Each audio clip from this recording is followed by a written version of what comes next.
তোমাকে আর সংসার করতে হবে না ক্ষমতা, তুমি যাও গিয়ে ডিউটি করো। কেন, তোমার কি সমস্যা হচ্ছে? তুমি তো কোনো কাজকর্ম করো না, ডিউটি না করলে সংসার চলবে কি করে? দেখো, সংসার করার ইচ্ছে থাকলে না স্বামীর যতটুকু থাকে ততটুকুতেই খেয়ে না খেয়ে সংসার করা যায়। আচ্ছা কি হয়েছে বলো তো? এই তো এবার এসছি, রান্না করবো, খেতে দেবো, বাস। স্বামীর আর কোনো চাহিদা থাকতে পারে না? আচ্ছা তোমার কি চাহিদা? এবার তো আমি ঘরে এসছি, নাও না, পূরণ করো না। স্যার? হ্যাঁ স্যার বলুন। অফিসার ক্ষমতা, উত্তরপাড়া থেকে একটা শিশু পাচার হয়ে গেছে, আপনাকে এক্ষুনি আসতে হবে। ওকে স্যার, আমি এক্ষুনি আসছি। দাঁড়াও, তুমি এখন কোথাও বেরোতে পারবে না। এক্ষুনি, এটা শিশু পাচার হয়েছে, আমাকে এক্ষুনি যেতে হবে স্যারের রাতে 7টা ছাড়ো। আমার থেকে তোমার স্যার আগে হয়ে গেল। আজ আমাকে অ্যারেস্ট করে জেলে ঢুকিয়ে তোমার যা খুশি সারা জীবন করো।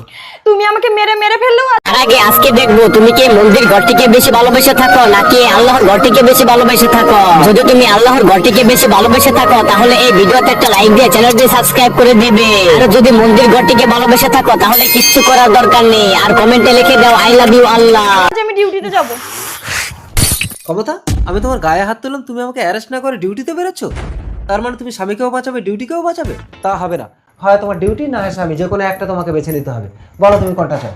দাঁড়াও, আজ তুমি যদি ডিউটিতে যাও আমি এই বিষটা খেয়ে মরবো। Hello sir. লেট হয়ে গেল, আপনি এখন আসলেন না? হ্যাঁ স্যার, আমি এক্ষুনি আসছি। হ্যাঁ স্যার, আসছি। ধন্যবাদ ইন্সপেক্টর ক্ষমতা। বীরত্বের সঙ্গে শিশুটিকে উদ্ধার করার জন্য আপনাকে আইপিএস করা হলো। দেখি আপনার চোখে জল। আসলে স্যার, শিশুটিকে বাঁচানোর জন্য আমার স্বামী আমাকে আসতে দিচ্ছিল না। আমি জোর করে এসেছি বলে আমার স্বামী বিষ খেয়ে আত্মহত্যা করেছে। সে কি আপনার সমস্যা, আপনি তো আমাকে বলতে পারতেন। না স্যার, পুলিশের চাকরিতে কখনো নিজের স্বার্থের কথা ভাবতে নেই।